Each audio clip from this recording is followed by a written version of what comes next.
ನಾನೇ ಹೇಳ್ತೀನಲ್ಲ, ನಾ ಹೇಳ್ತೀನಿ. ಅಥವಾ ನಿಮ್ಮನ್ನ ನೆನೆಸ್ತಾ ಇದ್ದಾನೆ ಅಮ್ಮ ಬೇಕಂತ, ನೀವು ಬನ್ನಿ ಅಂತ ನಾನು ಹೇಳ್ಬಿಡ್ತೀನಿ ಬಿಡು. ಯಾಕೋ ನಾನು ಹೇಳ್ತೀನಲ್ಲ, ನಾನು ಹೇಳ್ತೀನಿ ಬೇಗ ಬನ್ನಿ ಅಂತ ಅವ್ರನ್ನ ಕರ್ಕೊಂಡು ಹೋಗ್ಲಿಕ್ಕೆ ಅಂತ. ನಿಂಗೆ ನಂಬರ್ ಗೊತ್ತಾ ಅಮ್ಮಂದು? ಏನು ಹೇಳಿ ನಂಬರ್? ಅಮ್ಮನ ಹೆಸರು ಸಚ್ಚಿ ಅಂತಾನ. ಫೋನ್ ನಂಬರ್ ಬೇಕಲ್ಲ, ನಂಬರ್ಸ್ 1 2 3 4 5 ಅಂತ ಇರ್ತದಲ್ಲ ಮೊಬೈಲ್ನಲ್ಲಿ, ಅದು ಗೊತ್ತಾ ನಿನಗೆ? ಏನು ಹೇಳು, ಯಾವ ನಂಬರು? 1 2 3 ಅಂತಾನೆ ಇದೆನಾ? ಓಕೆ, ಹಾಂ ಸರಿ ಸರಿ. ಈಗ ಅಮ್ಮ ಕಾಲ್ ಮಾಡಬೇಕಾ?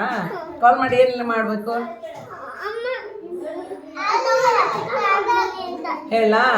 ಓಕೆ, ನೀ ಸುಮ್ಮನೆ ಇರ್ತೀಯಲ್ಲ ಅಲ್ಲಿ ಅದು, ನೀ ಕುತ್ಕೋಯ್ದೆಯಲ್ಲ, ಇರ್ತೀಯಲ್ಲ ಮತ್ತೆ.